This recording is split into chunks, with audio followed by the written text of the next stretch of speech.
Coming to you from Project 4 Studios in sunny Burbank, California, ArtSchool Records presents On the Green Couch.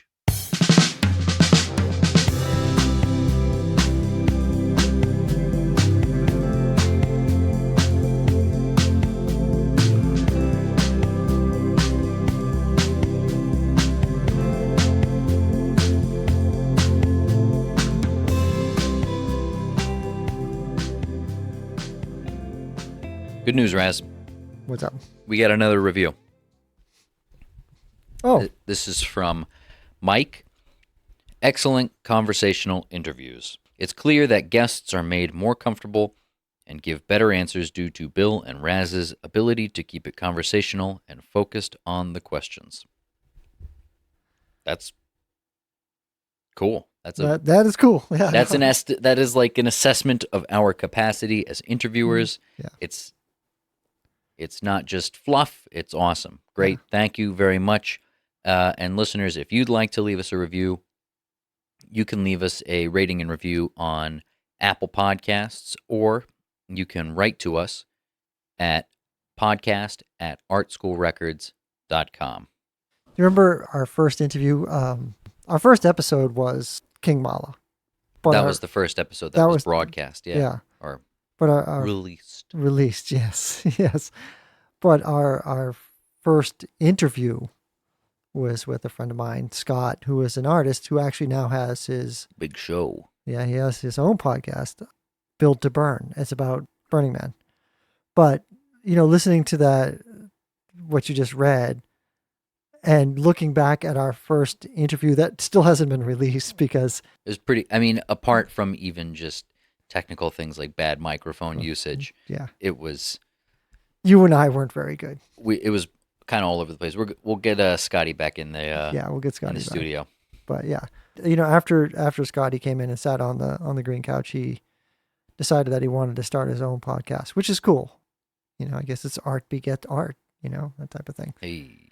But it's nice to get a review, because I look back or listen back to some of these interviews that we've done, and specifically like the first one or two, they weren't very good. They weren't very good, but that's how it is with anything else, Which ones you talking about? Ones that we recorded first, or the ones that we released first? Ones that we recorded first. The stuff that we have not released. I think by the time we did King Mala, I think we were kind of getting into our stride and stuff like that. And it's like anything else. It's like the first time you pick up a guitar, you're not going to be playing Stairway to Heaven. Speak for yourself. Yeah, some people are. But yeah, it's nice to get a review, and I like hearing reviews. So thanks. All right. Anyway, you don't watch a lot of TV? I really don't. I joke like I watch some terrible TV, but I don't. You just watch like Cheers reruns? No. And this is going to be a mention almost like the last 5 episodes, but I've been watching Chuck. Right. Chuck. Chuck. I'm up to season 5. It's completely off the rails, but... Where do you watch that? You watch that on Newtflax? Oh, Amazon. Yeah. Amazon Prime. So... Zoomazon. Yeah, Zoomazon. But it's just one of those things. It's like... I'm trying to figure out how I could say this. It's kind of like the stages of grief. When you finally get to acceptance, it's like, all right. That's kind of where I am. With Chuck specifically? Not with Chuck specifically. It's just, I'm watching it because it's on, and so's Man in the High Castle, but oh yeah, I watched the shit out of that. It's coming back, but sometimes I just just want to sit down for like 25 minutes and just stare, and it's like a palate cleanse, and that's kind of what I do. A couple of years ago, there's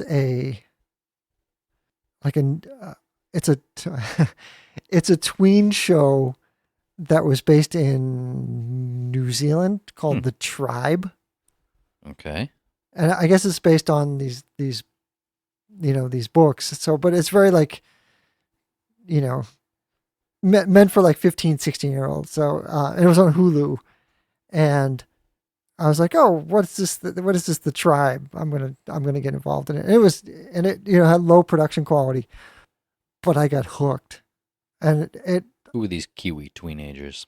yeah, no, and it's like a post-apocalyptic. All the adults are gone. Like Oh, so it's Lord of the Flies, New Zealand. yeah, so they have to like make this new society, Nice. and I think there was like 198 episodes.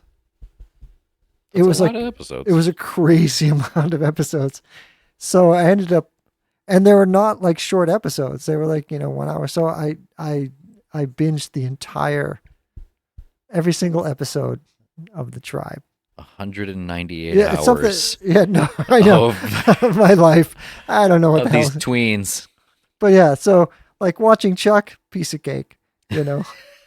One of the reasons why I'm such a big fan of Adventure Time, which for listeners, I just showed Raz the first episode of Adventure Time that he's seen sober. Sober, yeah. And would you say that it's an experience not unlike being high watching that show?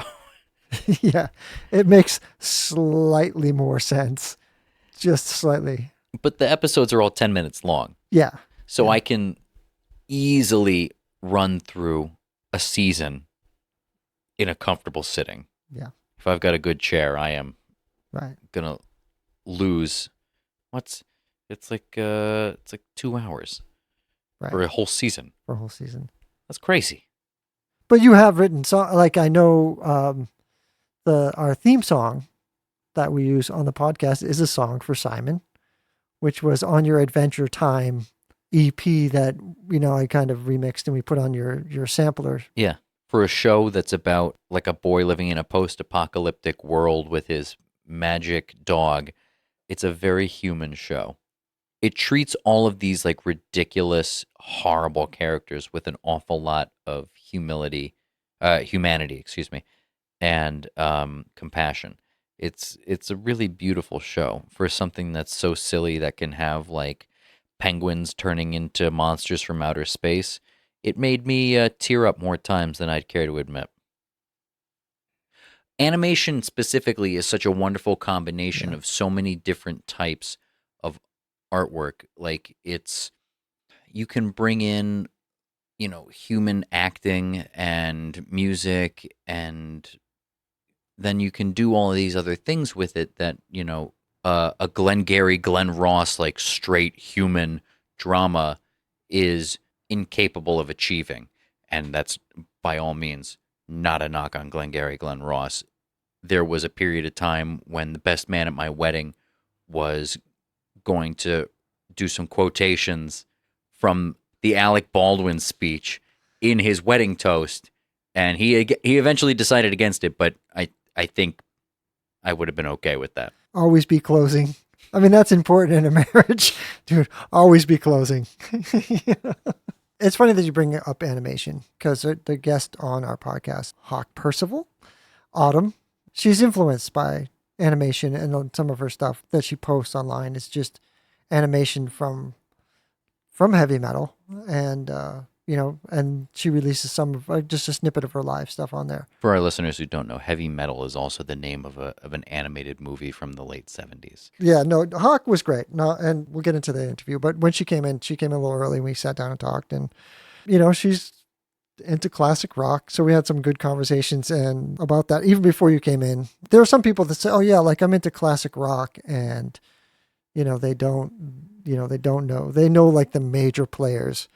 And when she was pulling out some names, it kind of hit all the buttons. Yeah. It hit all the buttons for me. So she was interesting. Yeah, you were lighting up like a pinball machine. Yeah. It's refreshing. It's refreshing because like the classic rock thing, or even rock and roll, kind of gets that. I don't know. It's kind of looked down upon. I think we talked about this before. Like there are bands out there, or there are artists out there that are doing, they're doing like a whole 1920s thing, or they're doing like a jazz thing, or even they're doing like something that They've got a shtick. They get a shtick, and that's fine. There's like Old Time Machine. They do old timey music, right? And that's great. And people tend to look at that and go, "Oh wow, that's really great. They're doing old timey music." Or even like if somebody's doing like a 1940s jazz type of thing, like, "Oh, isn't that great?" It's very, it's almost like respected, which is fine because it should be, because people like Old Time Machine, they're kind of keeping that storytelling thing alive, right? But on the other end, if you say, well, yeah, my band's kind of like this 70s classic rock type of thing, or that's where I'm into, those are my influences, it kind of gets looked upon as like, oh. Yeah, that's funny. There's like, it's no longer considered a repertory act and it's considered a cover band. Right. Where's the line between playing standards and playing covers? That's something I've not wondered about, and it's going to be sort of something to chew on, and because there's a line somewhere. Yeah. But where in between those two spots, I don't know. Yeah, I don't know why it's revered to be like, oh, they play jazz standards. Oh, that's like a whole, oh, they're reviving Mozart or whatever, or But when it's like, oh, well, they get their influence from Grand Funk Railroad, people are like, oh, and that's kind of like what I liked about Hawk. She was kind of unapologetic about that. Yeah.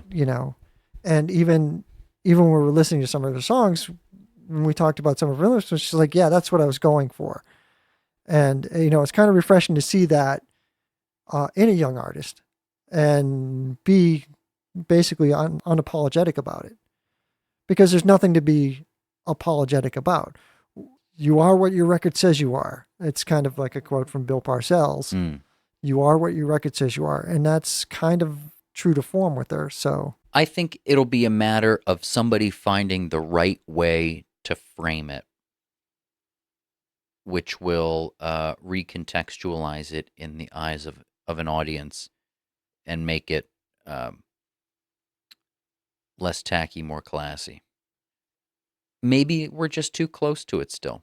Maybe because guys like Paul McCartney are still putting out records.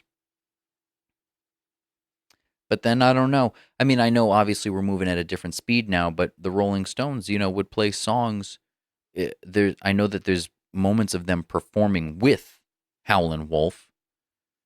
The Rolling Stones were basically just like a Howlin Wolf tribute act, in the way that Fish is a Grateful Dead tribute act, that Greta Van Fleet is a Led Zeppelin tribute act.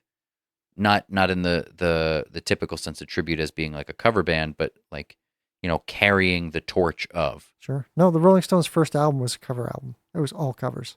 I don't know. People are just like less cool about covers.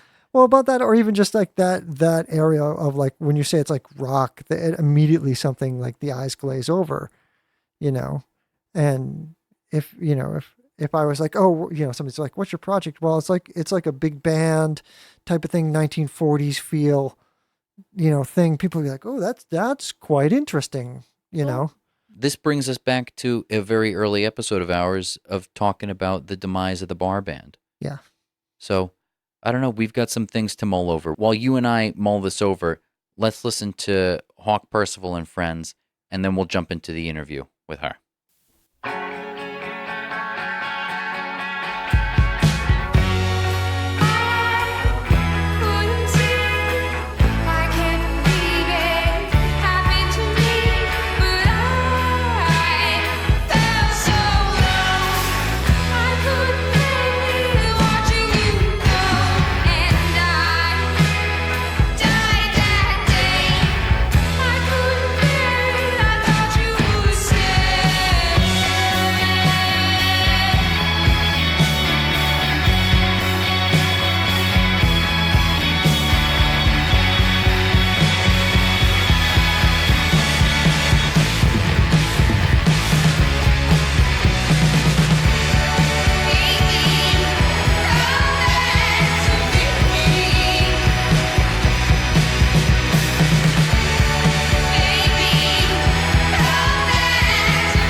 rabbits eat their own poop.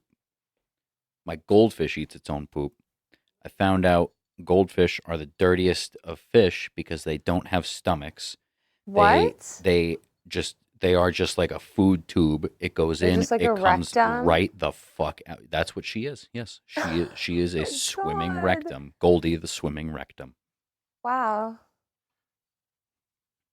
That is an. I know. I It's don't disgusting, know. I just right? don't know what to say.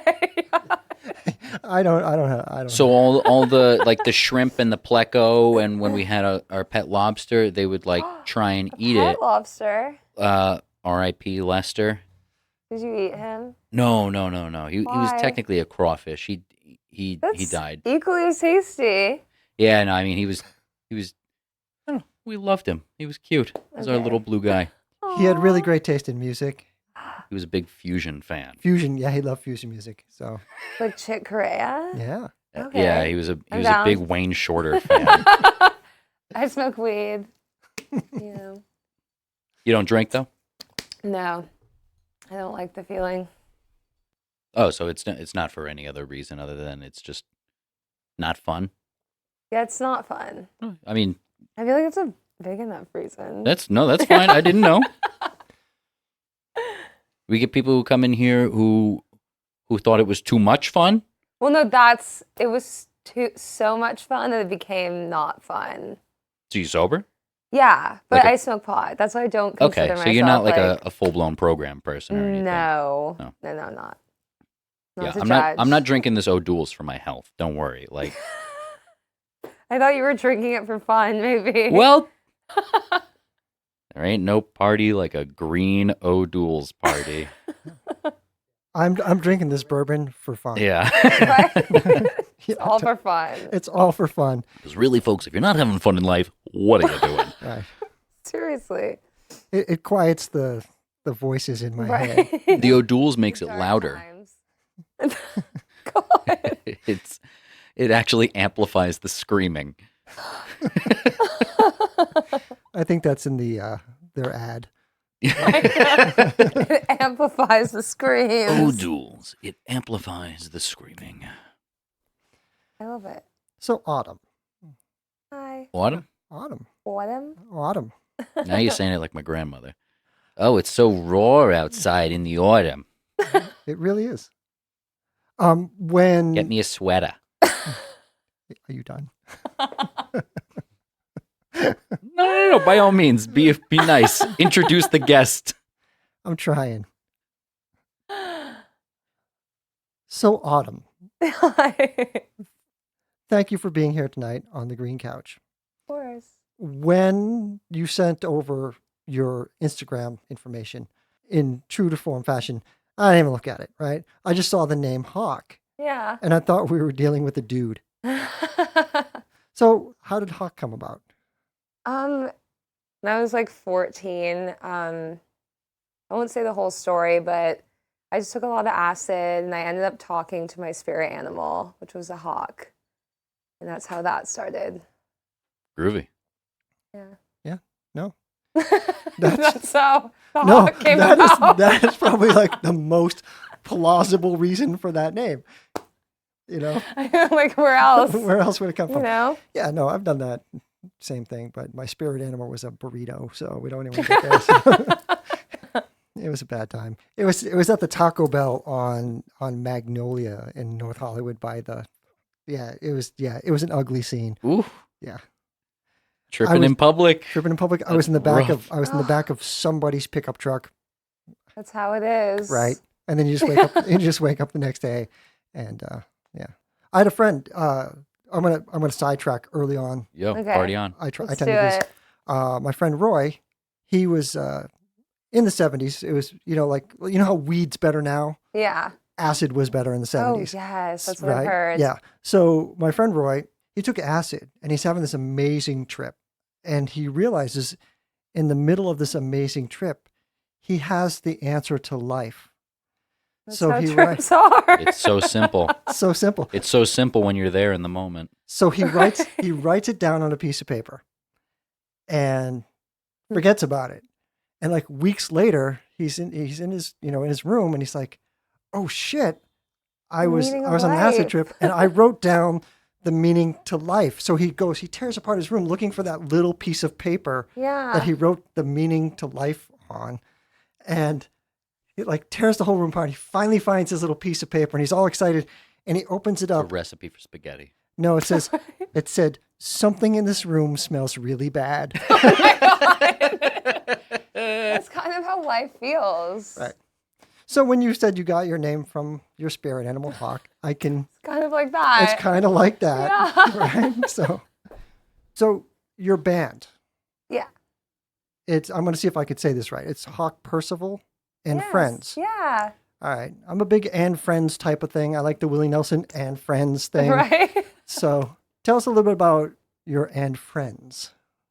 Like, what do you mean? Like, Well, who are they? Yeah, who are they? Or- and what's the whole vibe? Are man? they actually your friends? Yeah, they are. I guess my friends, Dylan Rodrigue, he's my guitar player, and he's been my best friend for like, I think like 8 years now. He also sings backup vocals, right? Yeah, he sings backup too. He helps me arrange too, also. He's just like my compadre. He's my guy. And then I have Robert. He's my drummer. He's been with me, I think, like 3 years now, maybe 4. I don't want to mess it up, but he's been with me for a bit. And then Marcus is my bassist, and he's super cool too. I think a year now. I've had a couple like band setups, but But what's the guitar player's name again? Dylan Rodrigue. Dylan. He's always been like He's been there. my And dude. when I saw you at the Satellite a couple weeks ago, he was like the secret sauce. Yeah, he's my secret weapon. Because you could play your songs, but when he plays along, like it's one of those things where it's like the full. whole is greater than the sum of its parts. Yeah, exactly. I honestly write like when I write the songs, like I think of him, so I kind of like write it for him. Like I write things that I know, like when he plays, like he's really gonna enjoy it and just like go wild on it. Well, I was looking at your Instagram page and there was like these animations that. Oh no, I just like animation. Oh, I okay. wish I could animate. So what'd you go to Cal Arts for? Just, I went for songwriting. oh, Yeah. that makes sense. Right? Like most artists don't think that way. Most artists are like, I'm just going to write songs. Yeah. I didn't realize they had a I didn't finish music so program. That's a while okay. ago. Yeah. I didn't start. So, It's okay. but that's where you met your band members, right? So Yeah. And were they all studying music as well? So, Yeah. oh, I think we're all in the same program except my drummer. I think. He was in I it. think he was just in normal like jazz drumming. yeah, drumming, being like a drummer in LA is a good gig. It's because you're like in such short demand. Yes, everyone needs a good drummer. Yeah, I wouldn't even put the qualifier good in there. Right? Everybody just needs a drummer. Right. Hopefully good. So what did you go to school trying to do? I know you said you went into a songwriting program, but like Yeah. you went in there, what, trying to be Joni Mitchell, trying to be No, just to Frank like Zappa, trying to I be wish. don't we all? No, I just went to like refine my skill, and honestly, I went to school just to like get away from my parents. Mhm. And I already play guitar, so I was like, this is perfect. I can escape and do what I like. So that's kind of why I went to school. That's cool. That's But, probably why I didn't finish. There's like a dichotomy. It's like this punk rock nerd thing. It's like, I'm going to get away from my parents. Screw you. I'm going to school. Right? I'm going to art school. Fuck you, Dad. There's a Vonnegut line where he says, like, if you really want to piss your parents off, like, get a career in the arts. Seriously. It's the best way to make your parents the most Just, like, miserable. worried, yeah. So, but did you find that did it help?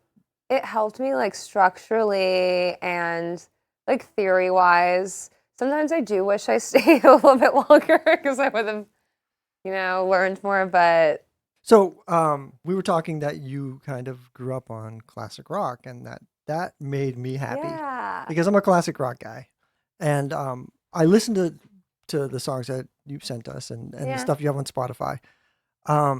Were you influenced at all by like Phil Spector or anything like that? Well, For listeners at home, production-wise- Hawk's face just lit up with a big smile. Yeah, production wise, Well, because there's I'm obsessed with John Lennon. Like his solo work and Phil Spector was like, yeah. No, I heard the wall of sound, Ronettes. the Ronettes, the whole element of the wall of sound. I love Wall of Sound. Yeah. Right, and like it has a great pedigree. Brian Wilson, all those guys, and normally when I ask those questions, are you influenced? And I insert like classic rock person, I get the stare, but I didn't No, get you the won't stare. get that. Yeah. So that's great. And the thing I loved about the production on those songs was, modern production is always like bigger, louder, fatter, and nobody touches the Phil Spector thing. And when I heard it, I was like, oh my God, this is great. It had elements of the Beach Boys, like in that sound, but it also had like and that's why I thought you were like New York, because of it had elements The legendary New York Beach Boys connection. no, it had like, hang on. I was like, he's getting there. For it. It had a little bit of Blondie, a little bit of Chrissy Hynde. Yeah. So I heard that and I was like, oh, and my only complaint was there was only 2 songs. That's my only complaint. I know. I'm really weird with putting out music. That's okay. That's okay. I have a whole philosophy. Bill and I talk about this whole philosophy about putting out music Bill did a whole thing about gas station coffee and like putting out music for just putting out music is akin to gas station coffee. Yeah, totally. But that was the thing it's a good thing because I wanted to hear more. I really did want to hear more. That's good. Yeah. So who were some of your influences as far as like, coming up and playing and writing songs? Like, who do you like see in your head? I mean, well, probably David Bowie's like my main vocally and just like mood wise. I look to David Bowie. He was definitely like my first inspiration. I feel like aesthetically, just like everything. And then it's really hard to narrow it down because I honestly just try to take like my favorite pieces of like any classic rock artist I like, or like a feeling of a song. Like I try to like emulate that. Yeah. So it's hard to like narrow it down. Sorry. No, don't apologize. That's actually like perfectly normal thing to do because that keeps you from being, like if you look at Greta Van Fleet, obviously they were like Led Zeppelin fans, right? So they just They took like all the derivative. the worst parts of Led Zeppelin. Right. My point was that, when you just kind of sit there and cherry pick and go, oh, this is that, this is this. It's like ingredients for food as opposed to just like taking from one place. Right. Who was it that gave you all the classic rock? I mean, You got Big Brothers and Big Sisters? no, a lot of it was just me on my own researching. It's like when I was younger, I'm trying to, what was it, Tower Records? Because it wasn't Amoeba. But like my mom would like let me go pick out a CD. That was like my big thing when I was little, like at the end of the week. And like I was only allowed like the Beatles at first. Like I didn't get into like Led Zeppelin or Black Sabbath until I was like 11 or 12. So my mom was like, you're not like, I feel like that's too dark, for like an 8-year-old. But yeah, I kind of just started from researching. Started from the Beatles, and then the Beatles started my journey. If there's a place to start. Where else? That's the bedrock. Where else would you fucking start? Right. So what was your first Beatle albums? Do you remember your first Beatle album? Yeah, well, it was the movie actually, Yellow Submarine. I was in second grade. Famously devoid of Beatles contributions. I know. No, but that's what led me to the albums. Right. But that's what I say first. I was like, is she going to say Help? Is she going to say Hard Day's Night? It's fucking Yellow Submarine. It's the gateway drug. It's the gateway drug. It's the gateway drug because that's how my teacher brought it into second grade. Like I wouldn't have gotten Beatles music, Oh, don't get me wrong. I'm more frustrated with the fact that it gets sort of remembered as a Beatles album and not like a Well, no, that's compilation why I album said that it has the wasn't Beatles on it. an album. It was a movie. Okay. I didn't All right. say What am I? Well, like foot in mouth disease, Duncan. No, it's okay. Okay, so that was it your was a first movie.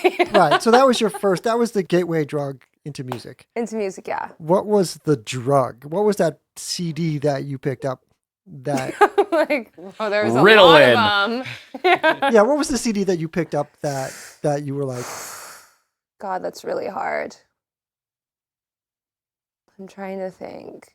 Probably Physical Graffiti by Led Zeppelin. oh my god, That like blew my 11-year-old mind. that makes me You're so giving Raz happy. all sorts of feelings. I knew it. Like I'm getting the feels here. This is great. Yeah, I just remember listening to that and I was like, whoa, this is fucking, this is what music is. Yeah. I'll tell you I have a story for everything. I'll tell you my Physical Graffiti story. Okay, tell me. I was about the same age. I was probably 11 or 12, and there used to be this discount department store back east called Building 19.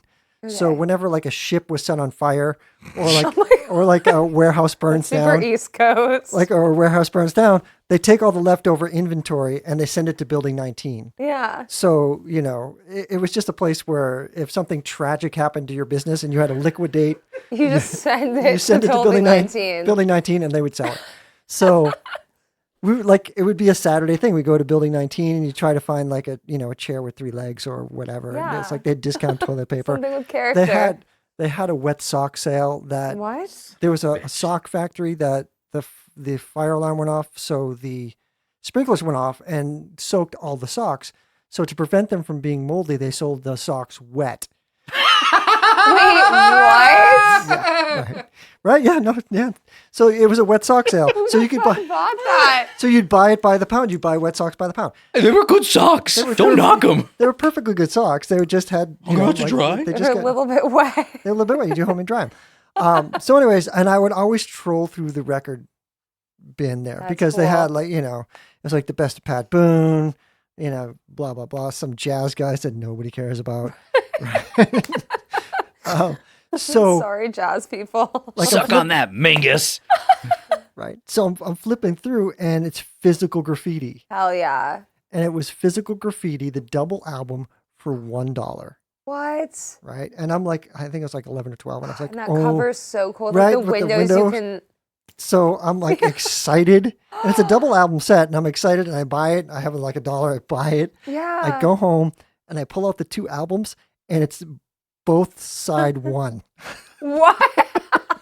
I got a defective Physical Graffiti That's album. amazing. So it was just I got multiple somewhere down the line. Someone probably got the 2 other, yeah. album too, but I had just album 1. I had doubles of it, but I didn't care. That's so for a long time I had great. no idea what was on the second. Like I had no idea what the songs were on the second album. So, anyways, At least your mother was kind of putting up bumpers on your bowling lane for you to go one way or the other with your music taste. I mean, were you kind of just in it by yourself? Do you come from a musical family? Do you come from a non-musical family that they were just sort of like Kind aware of. of certain things were maybe like a little too risque for a child? Like, Well, I mean, were your folks hip? well, I'm like, they think they are. But I know, like, my dad doesn't really listen to music. He's like one of those people They exist. that they just put. I know, I'm like, do they exist? Where are they? He just puts like weird background music. Or he listens to Barry White radio. Awesome. so did you always want to be like a musician? Obviously, you went to music school. Did you like kind of like at 8 go, I think I want to be? Yeah, when I was watching Yellow Submarine, I think it is the opening scene where like Paul McCartney's the first one, right? I'm trying to remember It's either like what it's the first after like scene the is. weird like Pepperland, but whenever Paul McCartney does his intro, like that moment when I saw Paul McCartney, I was just like, I want to be him.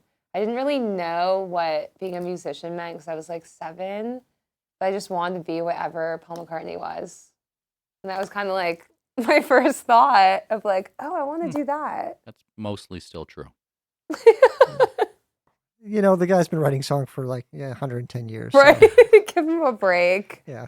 That does happen a lot where we talked to a bunch of people where that musician bug kind of hits and you don't know what it is. You just know that that's where I'm going. Yeah. All right, so you see Paul McCartney in the Yellow Submarine, and you say, "Yes, please." Yeah. That's how I And felt. I don't know. I mean, how does Like, how do you make that jump from a 7-year-old going, I want to be Paul McCartney, to like actually muscling through it? Because, there are things that like a 7-year-old thinks that you go, like, at 7, I wanted to be Evil Knievel, Right. right? I never kind of made that jump to being Evil Knievel. So, Yeah. Well, I mean, I kept asking my parents for a guitar. this is what I was going to ask. Yeah. What was the first guitar? How did it happen more? So back, Okay, I'm like, I don't yeah. remember the brand, No, but it's I just- know it was like a little, like, cheap little red one. I remembered that, and I put stickers all over it because I was 7. But yeah, I kept asking my mom for a guitar, and I think she just like got annoyed eventually and was like, "Fine, I'll get it for you because it seems like you really want to do this." I mean, as far as instruments go that you can get your kid, the guy from System of a Down tells this story where he's like, "Yeah, I think my parents got me a guitar because they just wanted to give me an instrument that had a volume knob on it. That's so smart. That's why he didn't end up being a Yeah. drummer." Well, yeah, no, I think my parents were happy that I didn't ask for a drum set. had you gone that route, you'd probably have I like multiple wish I gigs. went that. Yeah, I wish I went that route. I wish I was a drummer. You could be part of the and friends of somebody's Right? band. I know. I can finally You be could a be friend. somebody's friend. I know. So they give you the plastic guitar. You don't know what brand it was, but that's Yeah, they gave That's me this besides the red little point. guitar. I started taking lessons at 9, and then you've been playing for a good solid time then. yeah, but I told them earlier, like, you wouldn't think that if you listened to me play. But yeah, I've been playing. What's that? I mean, it also depends on the style you play. Leonard just Cohen is rhythm. not I'm just getting up there rhythm. like, Yeah, I know. Sometimes I wish I could do that, but I'm just like, whatever. I'm a rhythm dude. I'm most good with people do that. not Right. No, do and that. I've seen like your pictures on Instagram and the way you hold the guitar, you hold it like you're a guitarist, and that's kind of like you can tell. Thanks. Yeah, no, you can tell. You're like, oh, this is an extension of your personality. And Raz looks at some photos. He Yeah. says, she's holding it like it's a bassoon. Right? Yeah. She's Well, no, not a guitar like, player. You can tell. You can tell when somebody like picks up an instrument, and yeah, it and, feels like I'm it- supposed to be like, ah. right, and yeah, no, you can just tell the way you kind of hold it. There's just, and it's hard to explain. You just look at it and you go, oh, right, yeah, that's So don't denigrate the fact that you don't shred, because we had I that conversation. know. Shredding's like a completely I different just thing. feel like those are guitar players, like lead. Yeah, You yeah. know? It's a different thing. Like playing the guitar, is really making music with it. And if you Yeah. make music with it, you're playing guitar. You're a guitar player. Okay, cool. The other stuff is just, like icing. yeah, totally. I mean, if you want to learn how to impress the chicks, Right? Like, learn the A minor That's what I pentatonic scale, want. right? And just, wear some bell bottoms, right? There you go. So, all right, did you play in groups when you were growing up? Before going No. Is this your first group? Yeah, I always played my own music. Always by yourself? Yeah. All right. I did. I guess, like, for a while, I was the, like, doesn't play well with others kind of type. Well, you grew up for a long time as an only child, so that's sort of one of those things that gets Maybe programmed. that's why. I mean, older siblings are partial only children. That's so true. So it makes sense that, yeah, you would have like a little bit of difficulty, especially like if you're on the artistic spectrum. It kind of puts you in a difficult place of interacting with other people. Not all of Yeah. us have Raz's winning personality. Right? Quick wit, low standards. I know. And what was it that made you, when you got to Cal Arts and you Yeah. meet the guitar player, Dylan? Yeah. I'm going to have to write his name down. Dilly. When you meet Dilly, That's what I call him. when you meet this guy and you say, like, you know what? I think there is room for another person on this stage. Well, we didn't start until I left, like, I think 5 years ago. Hmm. It was after. We were friends first. Just comparing notes, just talking about Yeah. like guitars and Just stuff. like playing alone, but like next to each other. But what did that look like? Were you like, oh, Dylan, let me play you this song, and he's just like kind of like listening to your new song, has a guitar in his hand, starts soloing along with it. And you're like, you know what? Actually, that might sound good. Can we get that on tape? Was that kind of like, was that Kind of. Yeah, I mean, that's basically how we arranged. I'm like, he wasn't there for the start because technically my project's been around for like 6 years. just as Hawk Percival? Well, I had other and friends. Okay. Like, but they All aren't right, so- friends anymore. And I'm So kidding. where did the original Friends where did these go? where did these erstwhile friends originally join your rank? Oh God. Was that What- in the school? It was after like a year after I left. Okay. But the gist of my question is with whomever, whenever, Whoever. where, Whoever. just like how did it first come to pass that you decided after an otherwise full life of How not did I playing with bring other people people? with me? Yeah, like what was the impetus? Like Well, it's- what for at that point? Wow. It started because, like, do you know Todd Rundgren? He's like one of my Oh, yeah. favorites. Yes. He's like, he can play everything, and like some of his albums, like he'll play a song completely alone. And I would try that for a while, but I suck at drums. So I honestly started a band, the idea of a band, because I was like, look, I can't pull like a full Todd Rundgren. I need people. Mhm. That's how it started. for the time that we're living in, that's a little bit novel. Most people would have just said, so I'll get a drum machine. Actually, No. most people go, "Who's Todd Rundgren?" Did you ever do the awful singer songwriter like standing on the stage like these are my songs and I'm gonna play? No. Thank you. No. All right. I couldn't. It's like Too at much times I could have a self-respect. huge, I have too much self-respect, and I just like, I have a very like fragile ego. So I just can't deal with stuff like that. Like I need to feel like, okay, I'm not going to be embarrassed. That's why I won't do solo shows. That's why I don't do solo shows. They're terrible. I hate They're, them. they're terrifying. That's It's the worst. that's another form of gas station coffee. Yeah. I was trying to glue together the jumps from like, oh, hey, I'm 7, I get a guitar, to I'm 9, I'm taking lessons, to like, oh, hey, I'm in college. And I'm like, wait a minute. Was there that like moment of like playing at a coffee bar going, this is a song about my dad? Oh my God, no. Okay. I never had those. I mean, in college, like we had this thing called like Forum.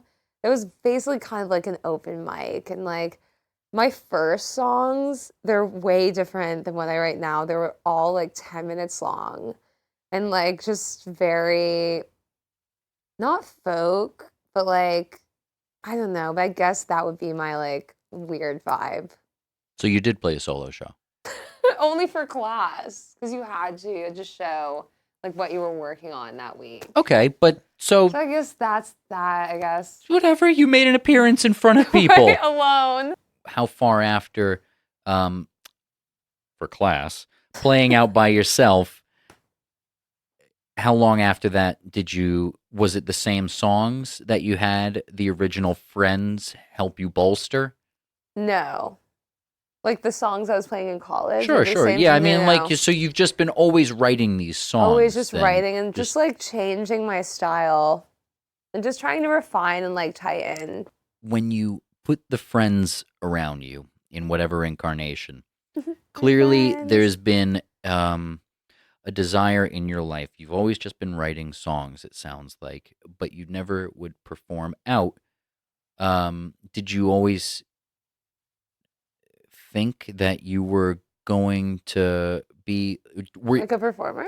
yeah, did you think that that was going to be a thing that you did? No. I So- wanted to write for film. Okay, cool. Yeah. But That- then I just was too lazy to like learn how to actually score and like study classical shit. So I was Mhm. like, whatever, I'll write rock music. Right. Dude, everybody wants to work in film until they work in film. And they go, oh, I think I'm going to do something else. It's a weird game writing music to basically serve somebody else's art. You know, you can be proud of your work, but ultimately it's serving a different end other than personal expression, which I think a lot of That's people true. get into music for that purpose. So then it would make sense that film would not necessarily So it didn't work out. click. Why don't we give a listen to one of your songs to give us a little bit more context, Okay. and then we'll get into a little bit about what you're working on right now. Okay. And like the moon, I rise from the night. I'll live again. Nine lives dead. Oh, when you think I'm dead, honey, watch me come alive. I can't believe I made it this far, baby. Close my eyes. Was haunted by the dark. I let it kill me, drive me wild. I lost my heart back then. Don't you know I'll get it back?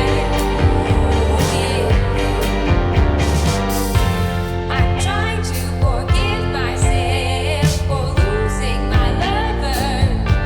I need to recover. Go slowly, I'm still breathing. Be patient. I can't believe I made it this far, baby. Close my eyes. Was haunted by the dark. I let it kill me, drive me wild. I lost my heart back then. Don't you know I'll get it back?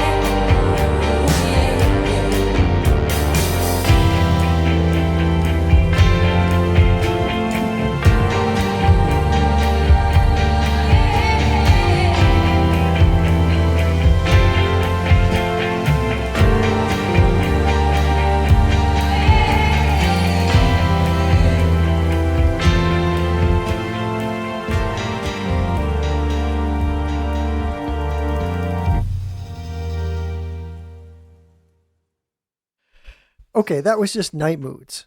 Yeah.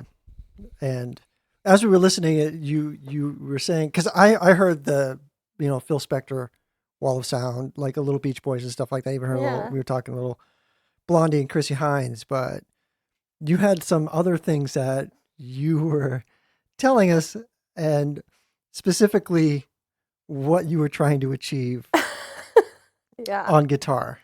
Yeah. I was trying to get like the Jerry Rafferty guitar tone. To me, that's so awesome. We had that band, Madame Moscow, and we talked about what's that one song that, you're in the car and the windows roll up. And for me, it was REO Speedwagon, Roll with the Changes. That song just gets me Yeah. going. I'm like, but number 2 on my list, and I think is the song that you're going to talk about. Baker Street. Baker Street by Jerry Rafferty. When we were listening to the song and you pulled out, you're like, yeah, we're gonna get that Jerry Rafferty thing. I was like, we high five Yeah. because I was like, oh my god, that just elevated everything. But it's a really great song. I mean, and again, my only complaint that it is too short. So I I mean, know. I even wish that I extended it, like did a double chorus at least. nah, it's fine. It's fine because you want to listen to it again. Always That's leave them good. wanting more. Yeah. Right? Yeah, Short songs get you more plays. Seriously?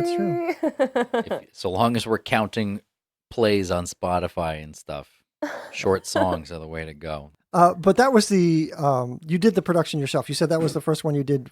Yeah, completely by myself. I usually like share production credits with my guitar player. But this time I wanted to just do something on my own. I wanted to just try it. Sure, but he played on the track. No, No. it's all me, except my drummer. Like I can't play drums, so I have my drummer. Is this are you building towards a record? Yeah, I'm starting, like I'm going into the studio in December. We're going to Gold Diggers.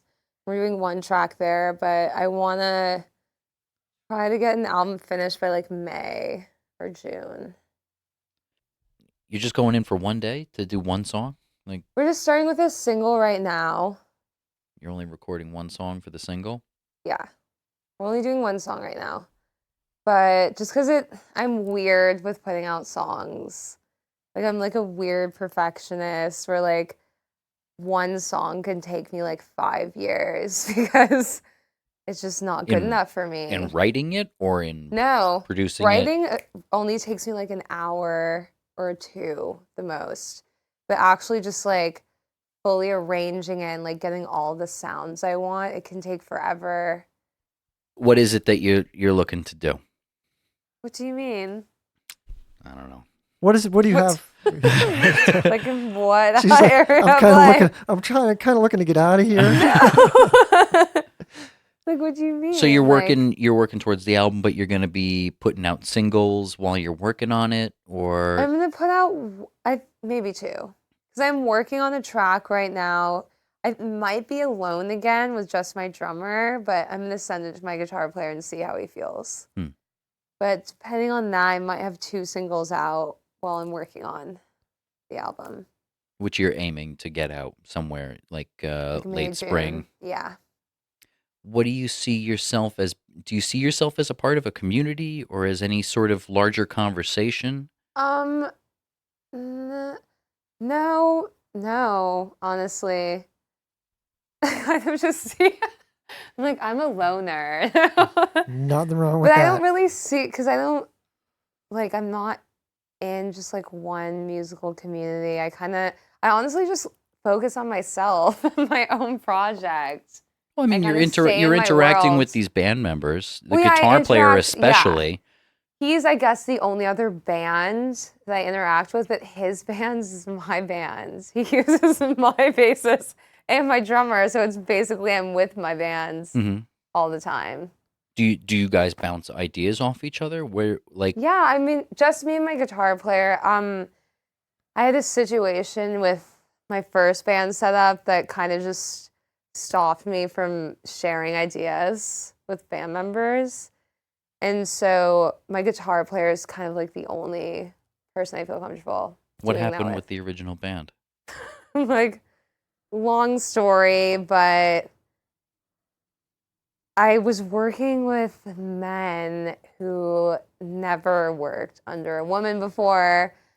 And so I just always had issues. Well, they always had issues with like dynamics and like just taking stuff from me. And yeah, it was just like weird, like toxic masculinity. Like I need to claim and like be in charge kind of shit.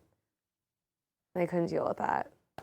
And now you're dealing with dudes who are more We're- comfortable. They're centered in their masculinity and they don't have like ego issues and they're talented enough where, like, not to bash this person, but I'm gonna bash them anyway. They're talented enough where they don't feel like they need to take from other people. You know? What is taking in this scenario? Like Well, I what had they a were like situation where physically stealing shit from you? No. Like I just like the way I write is kind of complicated, and I've had issues in the past where people literally couldn't play my songs, and I had to rewrite them for them. And so I had a bass player that claimed he wrote songs because I had to rewrite them to make it easier for him. And so the easy version of the song, he would be like, "Oh no, that's like I wrote that." And I'm like, "Well, no, you didn't. Like I had to make that for you because you suck." But, you know? But nice try, Jerry. yeah, like literally. But he's gone now. But yeah. So after that experience, I was very just like, I wouldn't even like, I would send songs like the day before rehearsals and like do shit like that because I did not trust anyone. I didn't want them to even like think an idea like for my song, you know? How do you break up with people who are so delusional?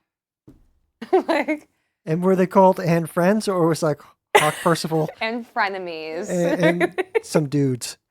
That's how it felt.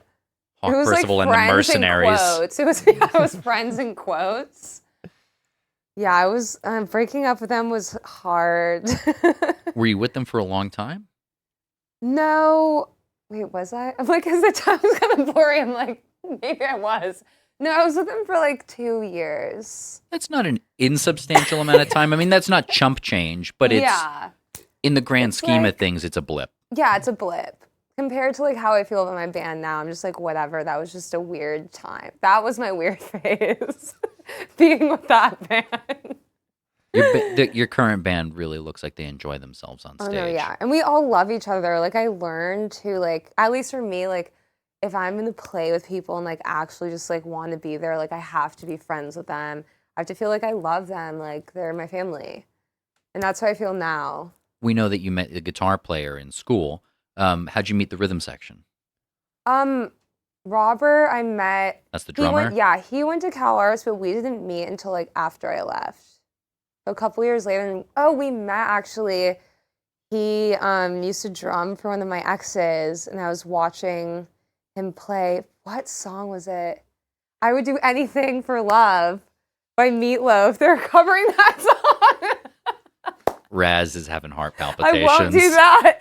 They're covering I Won't Do That. And like, like the crazy drum fill, like he fucking hit that shit. And I was standing like literally, it was like, the Echo patio. Mm-hmm. I was set up, like I was basically like when it gets crowded, like there's nowhere to stand. So I literally was just standing like on the stage, like on the side next to the bassist. And I was just filming my drummer now. He wasn't at the time just like hitting this fill. And then after I was like, you're playing in my band. And then I fired my other drummer that night over text. You don't text message breakup. Because I had to get that guy. Was it just like the thumbs down? Yeah.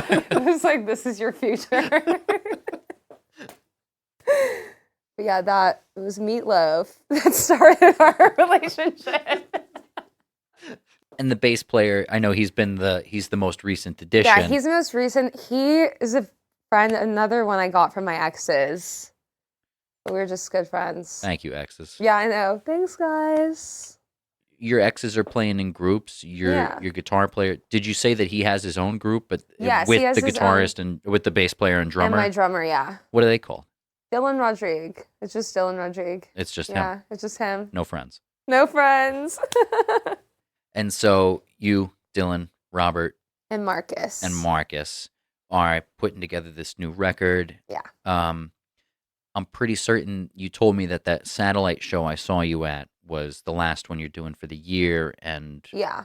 We have one in February now. I Okay. originally wasn't going to do any shows until after the album was done, but this band, they found me. They're called Camp St. Helen. They're just out of this world. When they sent me their music, I was like, we're going to come out of hiding for one show just to play with them because they're so fucking good. Where's that going to be? That Harvard and Stone. Yeah. Okay. February 9th, you said? Yeah. We don't have the times like yet. We're still like It's dealing a with the little ways logistics, away. but yeah. But February 9th, Harvard and Stone in Hollywood. Yeah. Hawk Percival and friends. And Dylan's band is playing too. And Dylan Rodrigue. Yeah. No friends. And if any other shows were to come up, where would somebody find out about that? Where can people find you on the web and hear these little snippets with pieces of heavy metal attached to them? Well, Instagram definitely. I have a Facebook. I use it sometimes, like mostly just for show postings. You'll find all of that. But like all the videos and stuff on Instagram. And on Instagram, there's two profiles. There's Hawk Percival and Hawk Percival and Friends. Yeah, but go to Hawk Percival. I feel like my band Instagram is just like a fan account of my real one. Okay. So, but Because I don't really focus on it. Just like weird, just like pics of me. But Hawk Percival just is the Is the like main one. okay. Mhm. You got a Facebook account. Is there and there's no music for outside of this episode. We're gonna have these two songs in there. Is there anywhere for people to hear your tunes? Yeah, Apple Music and Spotify. Okay. hmm Under Hawk Percival and Friends. Yeah. All right. Well, Autumn, Autumn, Hawk, Hawk. Yeah. thank you for being on the Green Couch tonight. It was great. I'm so excited that you pulled out some vintage references. This like made my night. So Glad you enjoyed it. We're looking forward to the show on the 9th of February then. Yeah. yeah, definitely. I'm a fan. On the Green Couch is a production of ArtSchool Records in conjunction with and recorded at Project 4 Studios in Burbank, California. The show is edited by Raz, with additional production support by Dixie Trussell. Please remember to subscribe, rate, and review us in Apple Podcasts or wherever you get your podcasts. It all goes to helping other people find us. For more information, Please visit our forever home on the web at artschoolrecords.com. I'm Bill Zunkin, and thanks for listening.